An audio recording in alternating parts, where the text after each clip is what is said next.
Matthew 24:12.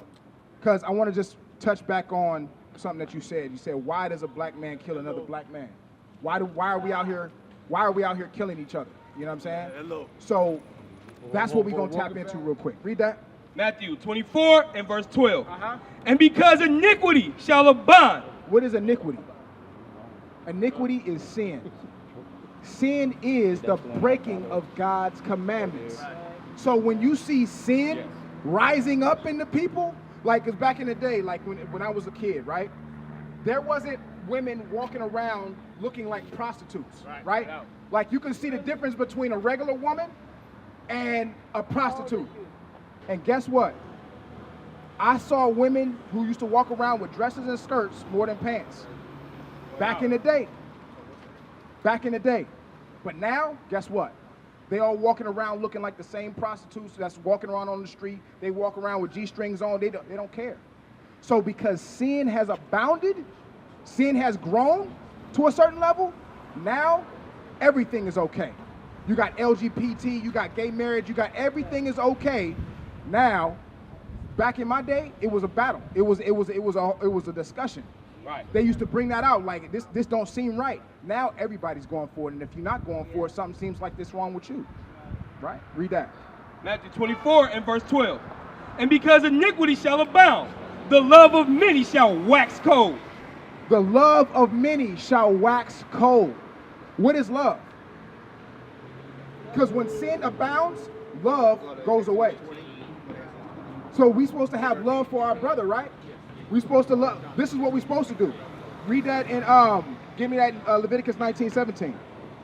We have to understand what love is, how we love each other. If iniquity is sin growing in the people, right? Then what is love? Love is the keeping of God's commandments. That's right.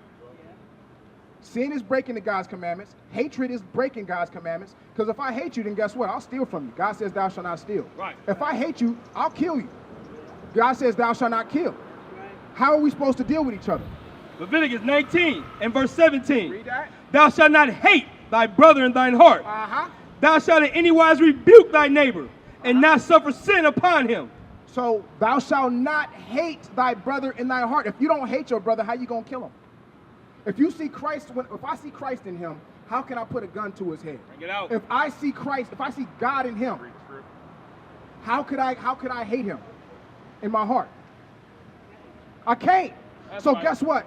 God has to be stripped away from me. When did that happen? In slavery. Right. And guess what? A white image of God has to be established so that I see Christ in them, and I see a nigga when I look at my own people. When I look in the mirror, I see a nigga. You understand? Because this has abounded. This is sin. To even say that Christ is white, you're in sin. Bring it out. Because that goes against what the scriptures say. Right. You understand? So read that again. Thou shalt not hate thy brother in thine heart. Thou shalt in any wise rebuke thy neighbor. So our people don't want to be corrected. Our people don't want to be corrected. We don't want to be told what God says and what God says not. They say, don't judge me. Don't judge. Tell me smooth words like the pastor does. Right? But God said, how do we love our people? By judging them. By telling them, hey, you ain't supposed to be smoking, you defiling your temple. Right. You ain't supposed to be buying and selling on the Sabbath day. You ain't supposed to be running down on that brother with a knife or with a gun and killing him. You ain't supposed to do that. Because God said, not me, read. Thou shalt not hate thy brother in thine heart. Thou shalt in any wise rebuke thy neighbor. Correct him according to what God says, the Bible. And not suffer sin upon him. And not suffer sin, remember, because iniquity shall abound, sin shall abound, meaning grow. We don't suffer sin on our brother by correcting him, so that sin does not grow and go from being an argument to a murder. Right. That's how we stop it. Genesis 9 and 6. Genesis 9 and 6. So we have to understand that we have a serious sin problem in our community, and that sin turns our hearts and our minds cold. We no longer see no light. We no longer see that I can talk to my brother and resolve the situation. Nah, I gotta do something to him. But guess what? White folks will walk through our neighborhoods with a poodle. None of them bullets will touch them. Not to say that we want them bullets to touch them, but they wouldn't dare think of doing that to them because they see who? They see God in him. They see Christ in him. They see a white Jesus in him. Read that. And this is what happens to it for that. Genesis 9:6. Uh-huh. Whoso sheddeth man's blood, Uh-huh. by man shall his blood be shed. Whoso sheddeth man's blood, by man his blood's gonna be shed. So that brother who kills the brother, got another. It's gonna be a cycle. It's gonna be a cycle. Give me that in 1 John 5:15. So you want somebody to catch you. You want somebody to get judged, right? Your grandson was murdered.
About 22-year-old man. What happened in that situation? He didn't know him. But guess what? He had this in his heart. I'll tell you that. He saw this as God right here. He saw the black man as nothing. I can go ahead and kill him. I might get away with it. Because you know they put the wrong person in prison for the wrong thing and leave the right person on the street. Right. Right. But this is where the hatred starts. Read that. It's the book of 1 John chapter 3 and verse 15. Whosoever hateth his brother is a murderer. So it starts with hatred.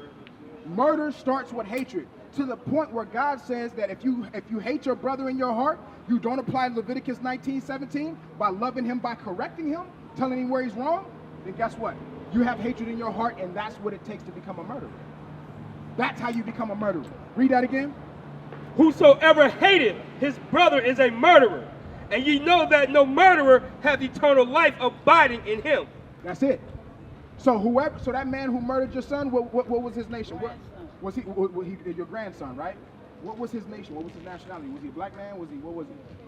The one who killed your son, your grandson. He was black. These are the reasons that we just explained why that happens. Because nobody corrected him in his anger. Right. And guess what? Guess what? Give me that in Isaiah chapter 12 and verse 4. Isaiah chapter 12 and verse 4. Or is it 3 and 12? 3 and 12. Somebody live by the sword, they die by the sword. They're going to die by the sword if they don't repent. Okay. If they don't repent. What you should pray for is that brother to repent. Because guess what? Before he dies, he can take out a lot more. Right. So we don't want that, right? So give me that in Isaiah chapter 3 and verse 12. Read that. This is another reason why our men are effeminate and they're emotional. And they will go to the extreme just based off of a small perceived disrespect. Read that. Isaiah 3 and verse 12. Uh-huh. As for my people, children are their oppressors, Uh-huh. and women rule over them. Who runs the household? And women rule over them. Who runs the household? And women rule over them. Okay, so now we understand that single parent homes with these mothers ruling over them is creating monsters out of them. You understand? So guess what? Can a woman raise a man to be can a woman raise a child to be a man? A woman can. A man has to do it. That's right. So what happens in our homes? Why are women thinking today that they can lead an entire household by themselves? I can do it on my own. Would you say, sis? Say it again. They cannot. That's right. And guess what? The black woman is the strong, independent black woman. She can do it all on her own. But guess what? Look outside. Look at our neighborhoods. Right. They're at risk more than we are. Right. They're the ones getting robbed just like us. You understand? So we have to understand that this is one of the problems that God is saying that we have to fix. Read that. As for my people, children are their oppressors, and women rule over them. So we have to have the men in the household. That's what this is about. Men, we have to give me that and finish reading that. Finish reading that. O my people, they which lead thee cause thee to err. Because these single mothers are causing men to learn. A woman cannot raise a boy to be a man. She can only raise a child to be a boy. Right. So now these grown men are in a boy-like mindset with female emotions because they react to situations the way their mama did. So guess what? In order to be able to keep the next brother from being killed by this emotional weirdo who killed your grandson, guess what? We got to get fathers back in the household. Right. Because guess what? Second Ezra 8 and 5? What is that? Is that first or second Ezra 5 and 8? So we have to understand that it starts with who's the first teacher of the child? The mother. So we got to get these sisters right. So we got to judge. We got to judge matters according to what God says. And they're not going to like it. It's not going to feel good in the moment. But guess what? Guess what don't feel good in the moment? Your daughter coming up being a teen mother. That don't feel good. Guess what else don't feel good? And your grandson getting killed by one of these effeminate dudes that got raised by only their mama and don't know how to deal with their emotions as a man. Read that. It's the book of 2nd Esdras, chapter 5 and verse 8. There shall be a confusion also in many places, and the fire shall be oft sent out again, and the wild beasts shall change their places. Read. And menstruous women. Menstruous women, what does that mean? When a woman's on a menstrual cycle, you can't lay with her. She's unclean, according to God. She can't go into the temple. She can't do none of that. She has to take her time aside and let her body go through her process, then come back to the temple after she's clean. So it's saying unclean women. This is talking about women who don't keep God's laws. He calls them unclean, just like when a woman's on her menstrual cycle. Don't touch them. Stay away from them. A lot of these women are over here thinking, why don't men come to these mixers to meet us? Why don't men come around us and holler at us no more? Because God says that y'all are unclean. Y'all don't keep none of his laws and y'all are wild. Read. And menstruous women shall bring forth monsters. These lawless women are going to bring forth monsters out of that house. Monsters. That's what God is calling these brothers with the ski masks. Monsters. And they don't have no sympathy because why? Their iniquity has abounded and grown. And the love in them that's supposed to be there has waxed cold. Because guess what they say? I'm on demon time. I'm on demon time is what they say. But guess what? We need to be on God's time now. So let me show you. What do we have to do? Give me that in James 2 and 8. What do we have to do to get back on God's time? We gotta do this. Read that. How do we come back to that royal priesthood that we are? How do you come back to being a princess of God? How do I come back to being a prince of God? Read that. James chapter 2 and verse 8. If ye fulfill the royal law. If we fulfill the royal law, what brings us back to royalty? If ye fulfill the royal law. The royal law. The law brings us back to royalty. The law is what puts that crown back on our head. Keeping the dietary law, knowing what foods to eat and what not to eat. Keeping this, we're not supposed to be eating pork, shrimp, crab, and lobster. We're not supposed to be eating those things. God says those are unclean. Those are not even foods. Right. Those are things that's supposed to be cleaning the earth. So all the dump and the crap of the earth goes into that beast. So now when you eat that beast, it all goes into you. That's not a royal thing. So coming back to royalty, we have to keep our laws. So we got to keep the dietary law, the civil law that teaches us how to deal with each other as brothers and not kill one another. The moral law, which teaches us how to be godly when nobody's looking. And we also have to keep the ceremonial law, not keeping birthdays, not keeping Christmas, Halloween, not keeping these pagan holidays that gear us up to worship Satan. We can't do that no more. What is a nation? Nation is family. Nation is community. Nation is men leading by example. Nation is women's support. Nation is children with role models. Nation is unity.